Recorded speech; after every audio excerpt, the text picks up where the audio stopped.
You cannot do that. Remember the last time? Yes, na yes, tinatanong ko? I did mention that, Mr. Chair. I talked Oh, about why are you confidentiality. But with respect, Secretary of Yes, Justice. earlier you were not forthright in answering that. Nung tinatanong ko, ang una mong sinabi, that's confidential. Now, nagsasabi ka, it is not confidential. So, paiba-iba ka ng position talaga. Mr. Kayo magkakasundo. Mr. I think. Chair, if we I'm just... not asking any questions anymore. No, I'm just raising the question to the chairman, you, Mr. Mr. Chair. Chair. Hindi totoo yan. You cannot do that. Sino yung may-ari ba talaga nung bahay na yun? Ano po yung owner mismo, but Answer that. Ang may-ari po dati, Doris Magsaysay Ho. Sana all. Na you were there as what?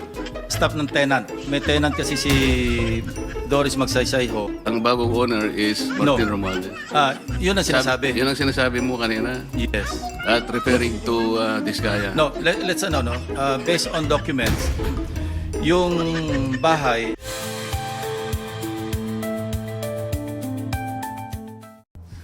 I noticed, Mr. Chair, when Yusek Bernardo tried to confer with his counsel, the counsel approached him, and then before anything else, he also went to PG Padulyon. Why is that, Mr. Chair? kasi he's already admitted sa WPP and doon sa kanilang existing na rules, under the rules, kailangan bago sumagot, baka maka-apekto sa kanyang pagka-admit, kailangan talaga may clearance sa DOJ. Thank you. Medyo magulo yun, Mr. Chair, kasi... Medyo magulo nga rin, pero yun ang kanilang... Bakit kinakailangan nyo siyang padalan dito pagkatapos marirestrict din pala? This is an open investigation. Sana walang ganon na kasi nangyari na sa amin yon when the former DOJ was here, habang nag-uusap-usap kami rito, habang nagtatanong-tanong kami, kukunin niya yung isang witness namin o isang resource person, dadalhin sa NBI. Pagdating sa NBI, meron ng supplemental affidavit. Naguguluhan kami sa ganung pangyayari. This is supposed to be an independent committee under the legislature. The DOJ is an executive department. I'm not questioning this, no, but parang magulo lang sa amin. So, kaya ko lang na-point out, Mr. Chair. Question sa DOJ. Under the WPP, law ba itong yung ganyan? Or sa inyo Confidentiality, lang? yes, Mr. Chair. The matter that pertains in confidentiality of the proceedings as well as the manner by which the witness was evaluated and how he was covered is confidential. That's the reason why it is being invoked by the witness, Mr. Chair, because like I said earlier, it is not because we want to restrict his testimony, but there is a law. The law itself So provides... it is the law Yes, that says so? yes, and it So- provides for penal sanctions, Okay. Mr. So Chair. to answer the question of the concern of Secretary or Senator Marcoleta, kailangan yamen yung law pala. No. Mr. Chair. That may be one of the suggestions since the committee is investigating this in aid of legislation, if that is considered a restriction in investigations like this, then maybe the law will have to be amended first. In the meantime, constrained kayo ng batas. Yes, Mr. Chair, we are Thank you. constrained by law. Thank you, PG. Mr. Chair, kasi yung interpretation niya ang palaging mali eh. Yung confidentiality dyan na pinag-uusapan, sa inyo lang yun, sa witness protection ninyo dyan. Pero pagdating dito, it does not apply. Ikaw lang ang nag-interpret kasi kaya kanina pa tayo nagtatalo eh. May I respond, Mr. Chair? With all due respect to Senator Marcoleta saying that our interpretation is always wrong, the law itself provides for it, Section 7. And we are not raising this, like I said, simply because we want to constrict the investigation.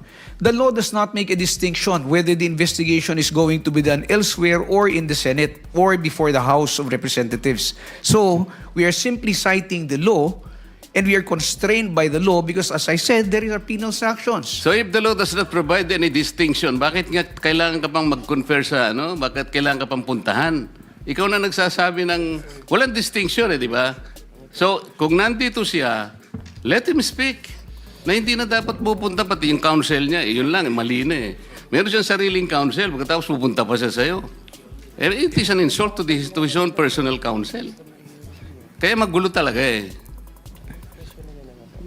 Gusto ko itanong halimbawa kay Yusek Bernardo, in-apply nyo na pala siya sa WPP.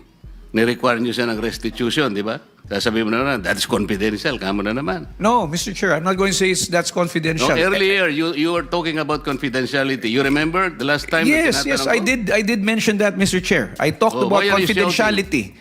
But with respect to the restitution, I think that's a matter of public record already. Because that was already stated by Mr. Bernardo and he was allowed by the Secretary of Yes, Justice. earlier you were not forthright in answering that. Nung tinatanong ko, ang una mong sinabi, that's confidential.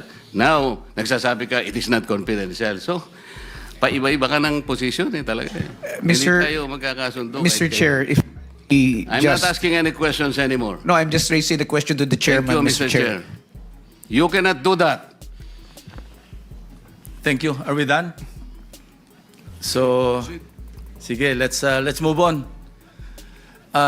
Kung walang members na gusto magtanong do sa ating dalawang bagong witnesses, no, in relation to the Diskaya Romualdez issue, then we'll excuse them already. Mr. Chair, gusto ko sanang magtanong lang sana sige, kung go ahead. papayag ka. Of course.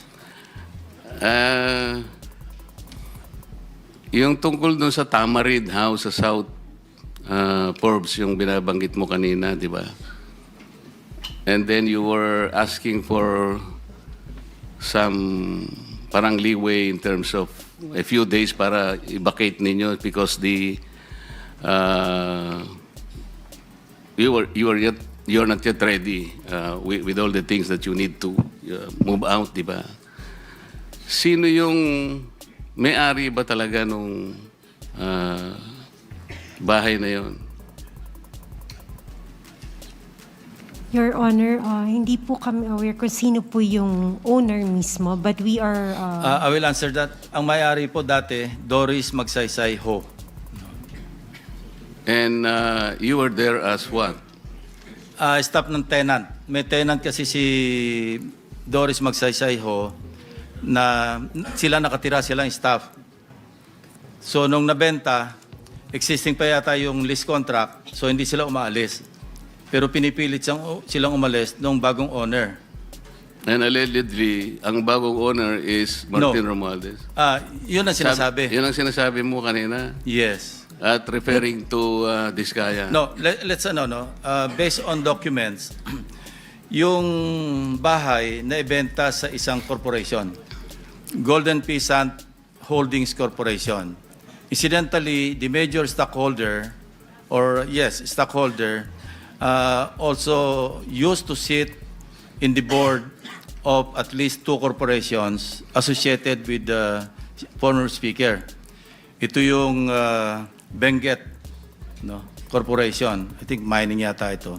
Yung isa yung may joint venture sa ABS-CBN. Dito yung pangalan. Teka. Romualdez something.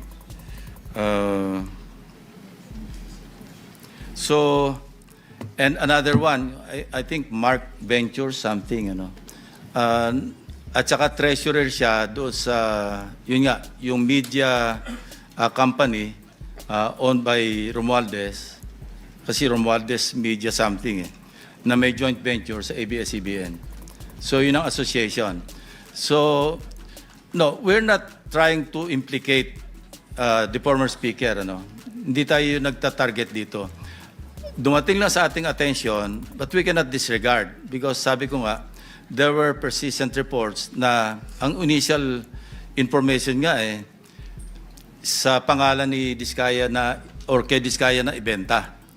So it appears now na hindi totoo kasi ang naging role lang allegedly ni Carla Diskaya, yun nga, dumating siya doon February or January at sinasabihan sila, umalis na kayo dyan.